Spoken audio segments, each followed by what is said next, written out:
Well, hello and welcome to my fellow Idahoans. My name is Jim Thomas, as you know, and I am the producer of the show, and tonight I will be the host. And if you don't like me being the host, then give me a call or send me an email and you can be the host. At any rate, it's my pleasure to bring you this show this year.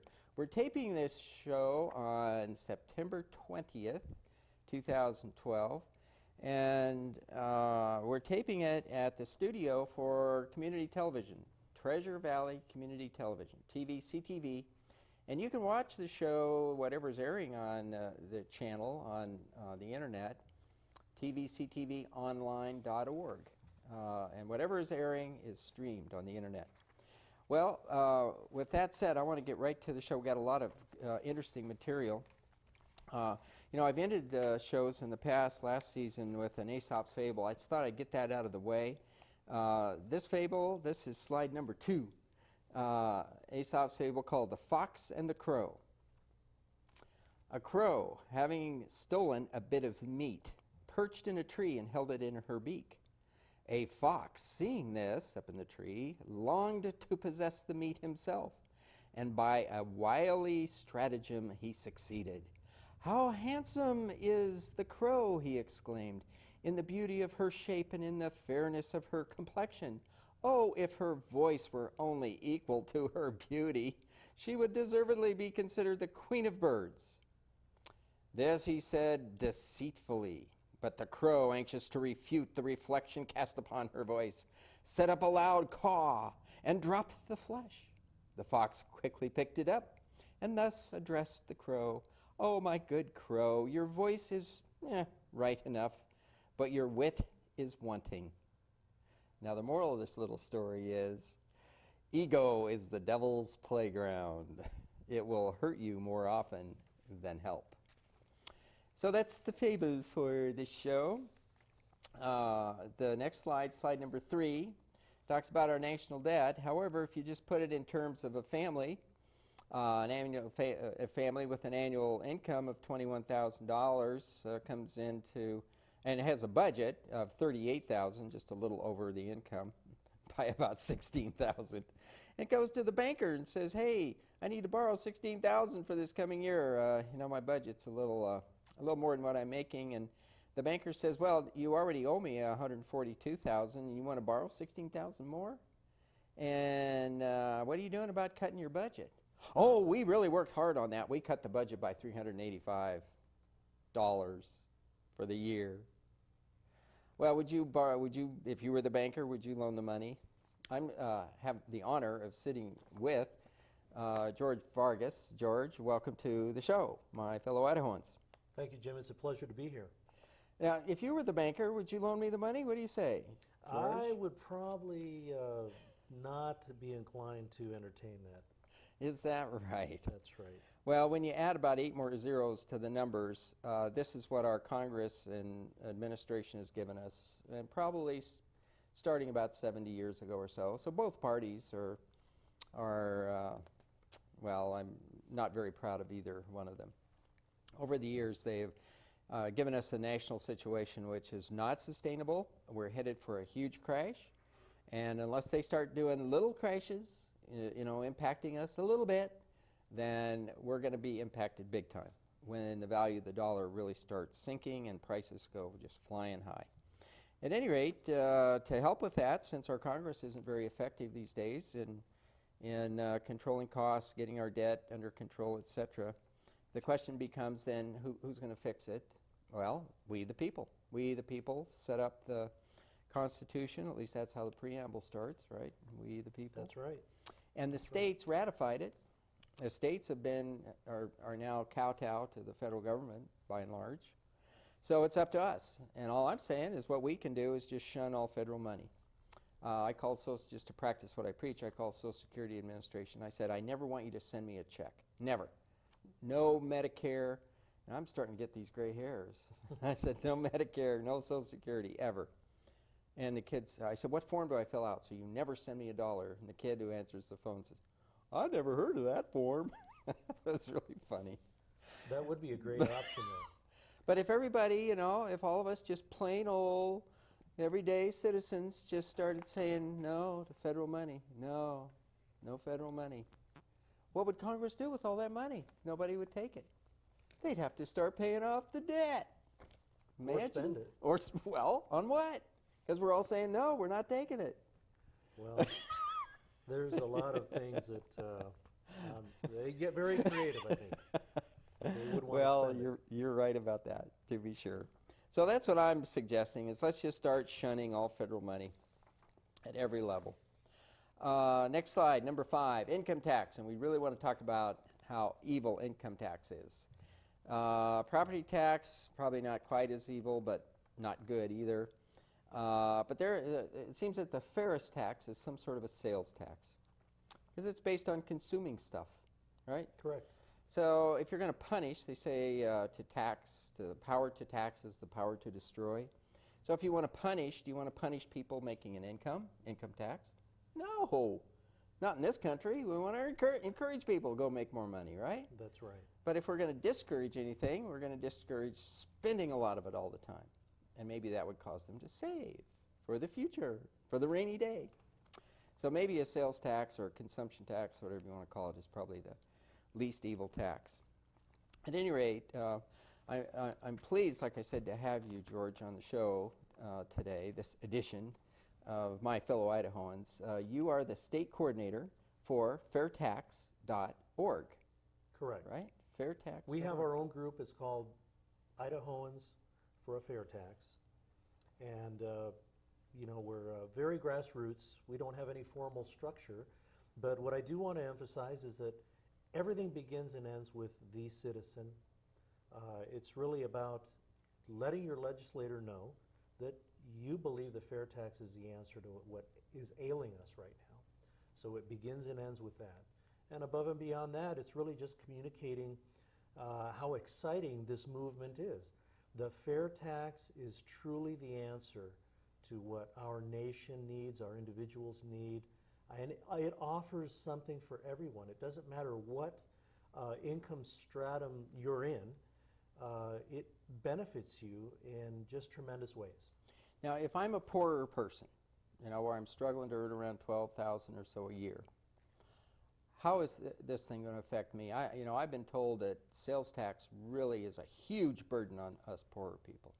Oh, absolutely. Now, how does fairtax.org take care of this? Well, in fact, these slides might help explain the fair this. tax, what it does is it puts the decision-making and the power back in your hands. You decide whether you want to buy that. Even a poor person has to decide whether to spend money on a higher ticket item.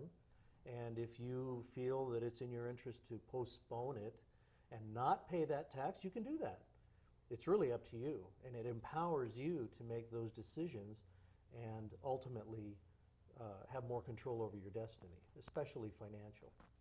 Now, how would the switch occur, and is there a law written yet? Yes, actually the fair tax is written legislation. It's been out since 1999, and it has both House and Senate versions. Oh. It has active sponsors. We do have more congressmen than senators, but it keeps growing and growing. It's really, with a lot of the new freshmen that have come in, they're more receptive to actually working for the people, so to speak, and this really is something for the people.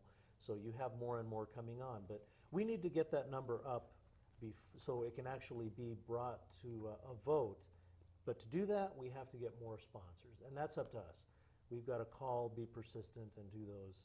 So we want people in our viewing audience to go to fairtax.org. And then can you put / something Idaho? Well, at fairtax.org or Fairtax Nation. The fair tax is a beautiful movement. We actually have competing. It's grassroots, so you have different organizations with different sizes in different states. Every state has its own. Some states have a very formal body or a panel of people that are taking care of things. It's population-based to a degree. Idaho, we're lucky we have a much smaller population base, which makes us so alluring to move to. But in Idaho, we're not formed formally. Okay. So at the if you go to the either Fairtax Nation or fairtax.org, you come to that map, you click on Idaho, and you can register for email alerts and information. Everything Beautiful. starts with getting the information. Beautiful.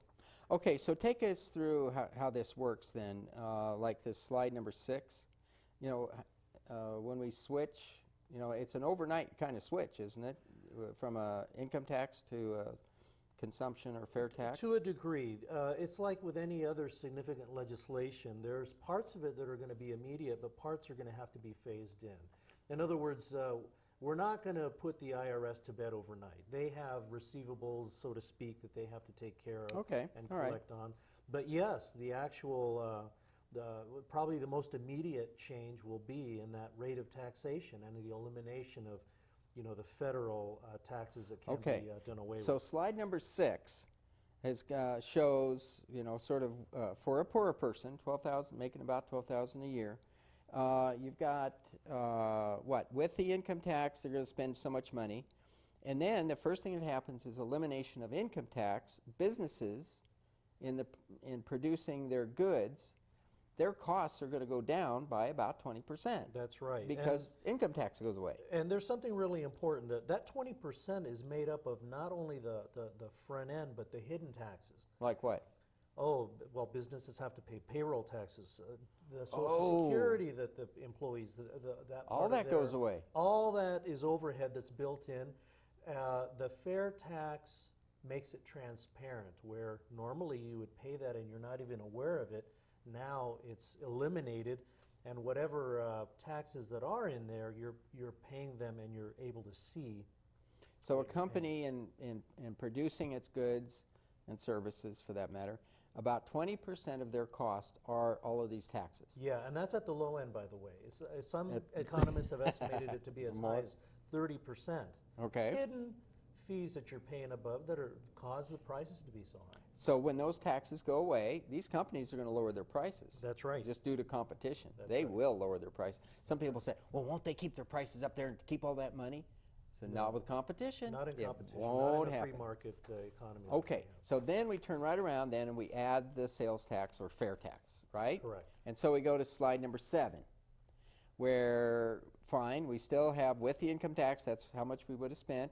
And then right on the right, we add the fair tax, which is going to be around 20%. Correct. So now the prices, the amount that a poor person spends is about the same, you know, comparing income tax versus fair tax. Correct. It's about the same. So it's not like we've added a tax onto these poorer people. That's right? right. The costs come down because companies can lower their prices because they're not paying income tax. And then when we pay the sales tax on new stuff, not business to business. Or used. And it's not on used stuff, so only on new retail, you know. Okay. Now, okay, then explain now what happens next here as this slide number 8. One of the most exciting things about the fair tax is how it addresses folks that fall into that below the poverty level thing. No one wants to see a poor person, you know, wronged by taxes. So what we do is we have a prebate built into the legislation. Treasury knows what you make. They rebate you monthly. Send a check out every month. They send a check out every month on what they estimate To what who? you would be spending to each individual Rich people? taxpayer. Rich people No, and no, poor people? no, just the lower income people that fall under Some fall under that poverty number. line. So a person making $12,000 a year, that's under the poverty line. Oh, absolutely, yeah. So they're going to get a check every month, and for the year, it's going to total It can be as much as $2,000 what? to $3,000. $2,000 to depending $3,000. on what your income level is. So this last slide then, this slide number 8, shows that a poorer person with the fair tax, with this prebate, they are actually going to be spending less money. And if they go buy a bunch of used stuff, used cars, go to Idaho Youth Ranch, buy used clothes, They save even more. they're really making out big time. Absolutely. Their money, they can really make their money go much farther. Now, when a drug dealer, you know, really, making a lot of money in the drug trade, illegal, I should say, drug trade, they don't pay income tax, do they? No, they sure don't. That's the underground economy that is really grown a lot. I mean, it is a huge underground economy, and because it's underground, we have no way. So we don't get any income tax? None, zero. Now, when they go buy their new Escalade every 2 years, got to have a new one, they're going to pay sales tax, aren't they? That's right. And on a $70,000, $80,000 Cadillac Escalade, they're going to pay 20% of that value in sales tax. That's right. So it levels the playing field. It does what our current system is supposed to do, which is be fair taxation. And I think that's where a lot of folks are just fed up right now. I mean, there is no fairness in having billion-dollar multinational companies paying no tax. That's common knowledge now, and it's not right. We have to fix that. And we have to grow our tax base. In other words, it is unsustainable to have our country with this taxation system that 47% of the people don't pay federal tax. It's unsustainable. And I absolutely agree with what you said. We are going to have some knee-jerk adjustments come that is going to just be really atrocious.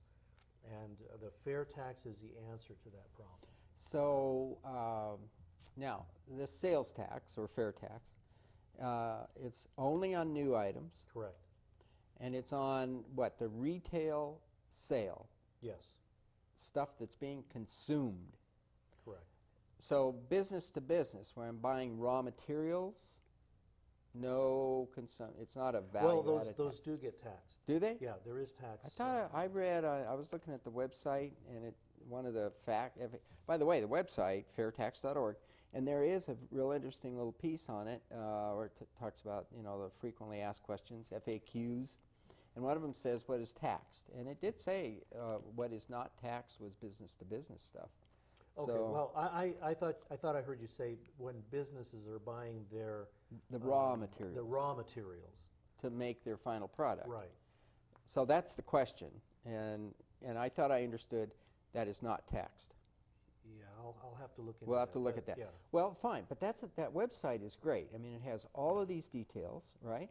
And people can jump on that website, fairtax.org, and just read. That is one method that the fair tax actually compensates. In other words, right now you have these multinational companies like General Electric.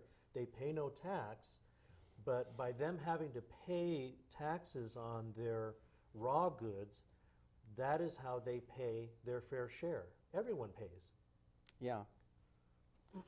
Well, yeah, I hear you. Now, that does kind of, well, we'll have to look into this because, right at the beginning we're saying that when you eliminate income tax, prices drop by about 20%. But then if these companies are having to turn around and pay sales tax on their raw materials, that's going to cause the prices to go right back up. So I'm thinking, yeah, we'll have to look at that. We'll have to look at that. Well, okay, fine. Now, medicine, taxed? Is that taxed? Medicine? If it's retail, yes. Well, most medicines, if I go down to Rite Aid or Walgreens or something, right, that's retail drugs, right? So I got to pay sales tax. Yep. Okay, fine. And prosthetic devices, leg, arm, yeah, that would be it's taxed. new stuff, taxed. Yeah. So there aren't very many exceptions. Food? Well, food would be taxed. However, for those most impacted, in other words, the folks on that lower spectrum of the income scale, they would get prebated those taxes. Well, yeah, we've talked about that. So yeah, they would pay the tax at the point of sale, but they would be reimbursed. Prebated, yeah. Prebated. In advance, by the way. advance. Which is a little, it really is a big paradigm shift that some people have a hard time getting their heads around. Oh, yeah, right. Well, yeah, if I got a check from the government, the first thing I'm going to do is go spend it, and then when it's come time to go buy food, I was, oh, geez, where's my money? That's right. Well, anyway. Okay, medical, so we talked about that. Food, clothing, if it's new. If it's new, yes. But you go to Idaho the Youth Ranch. And I do. Sales tax. And I do too. What else? What other, there's other exemptions, that are kind of interesting these days. Even an Idaho sales tax, there's Yeah, 80 there some are odd. there are exemptions for services. Certain aspects of education are not taxed. Depending on the type of tuition that you'd be paying to a private institution, may or may not be taxed. It just depends on, where they fall and the type of institution that it is. But because they're services, so to speak, or aspect of services, they would not be taxed. Oh, interesting. All right. So there's just tremendous ways to save, and that flat tax rate is not the only way that you save money. Used goods. No tax. That's yeah. right. Well, and then if you're making an investment, like buying stock or bonds or precious metals, sales tax? No sales tax. Because it's not consumption. That's right. That's the key, right? That's We're right. not buying a consumable product. So like even right now, today, if you go buy some precious metals, you don't pay Idaho sales tax. Right. Because you're really not buying it. You're just making an investment. Correct. You're not consuming anything. Well, okay, very good. Let's see, we got about 4 or 5 more minutes. Is there, what else do you want to chat about on fair Well, tax? I would probably say that from a volunteer's perspective, we really have to focus on getting folks to think out of their, everyone's kind of in a paradigm right now where it is not on the top of their mind. One of my responsibilities is to find ways to get it on people's mind. Yeah. Because really, when you consider how many times the current tax system assaults you in a given day, and I don't mean to be to inject hyperbole into this front, but it really warrants you getting uncomfortable about it. Uncomfortable enough to start talking about it over the kitchen table and to say, hey, yeah, it is wrong to be paying these high prices on hidden taxes. We deserve and we have a right to have these things up front. Know these things up front. Some liberals especially would probably argue that, wait a minute, the highly intelligent congressmen that we have and all the lobbyists in Washington, D.C., they use the income tax code on all the deductions to kind of guide us in how we should live, because we're kind of dumb, and, well, we are, according to them. Yeah, we don't know how to live our lives. We make mistakes, and, and so forth.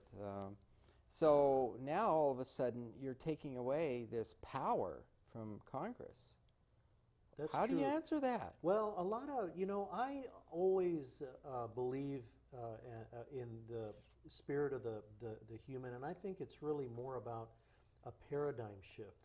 Right now, if the legislator is focused on, oh my gosh, I'm not going to get reelected because I can't do tax favors, well, do different favors. How about favors serving the people? How about getting compensated on eliminating regulations? That's how I look at it. They could basically recreate their job description, and rather than being, and supporting policies that tax and penalize the producers, they can turn around and benefit the actual citizen by eliminating and promoting things that eliminate government and reduce government. What a novel idea. I think it's a great idea. I think it's great, too. I think it's a great But idea. there's going to be people that'll squeal like that. They'll say, Oh, my yeah, God, absolutely, that's absolutely. how we help people that are otherwise kind of stupid, and they make stupid life decisions. The one thing I love to tell people, Jim, is that, 10% of any given constituency, in most cases, could create a paradigm shift and persuade our legislators to look at things in a different way. And that's up to us. We can make that happen. Boy, we can't. So we need everybody in our viewing audience, because people who watch the show are people that are generally a little bit higher educated, etc. And we need you folks to go to fairtax.org and sign up and make yourself known as a supporter of switching from this evil, evil income tax system that we have that's just ridiculous, and to switch over to this really simple fair tax concept. What we spend in this country, I heard a number, $500 billion, that's the T word, not B word, trillion, dollars on income tax preparation, organizing and saving the receipts and paying for CPAs to create all these horrific crazy statistic. It's It's terrible. like $500 billion a year that It's doesn't terrible. produce one product. It doesn't increase the wealth of the country or society, etc. It's just totally wasted. $500 billion. One of my friends said, but all the CPAs who depend on filling out all these forms, what are they going to do? Now, We'll be bringing more news to come about that. There is that constituency. There's a lot of folks that are, that have careers in the taxation field. yeah. But you know what? A company would redirect that into efficiencies. There is still a lot of, it would basically free up the company to invest those human resources, that human capital, into the generation side of the company, and that would be tremendous. So there's no need to fear. There would still be accountancy will not go away. It will continue to grow. Accountancy will stay, certainly, because stockholders need good accounting. Tax accounting sort of goes away. Now, the people who do that work, they're smart people. Oh, yes. They're going to get involved in some business. They're going to do something else that's going to increase the wealth of the country. Well, like I said, No, period. rather than the wasted effort on the taxation side of the house, they would be moved over to the part of the company where they are paid to look for innovation, efficiencies, and that's where that human capital would be invested. So fairtax.org, we've got to start really pushing for this, encouraging our elected representatives. Hey, Mr. Simpson, are you listening?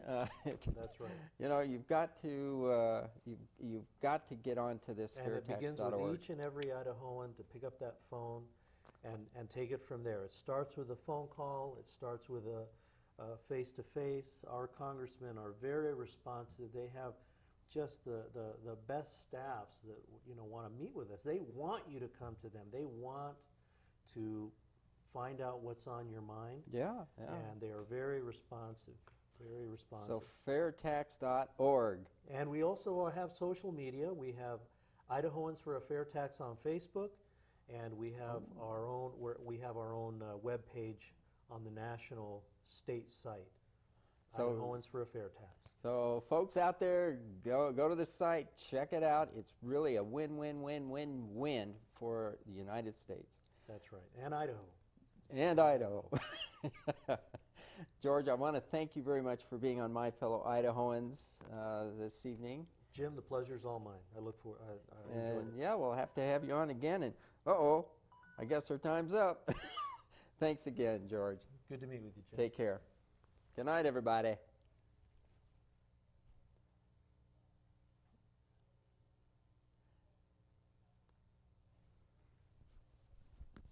So he's done.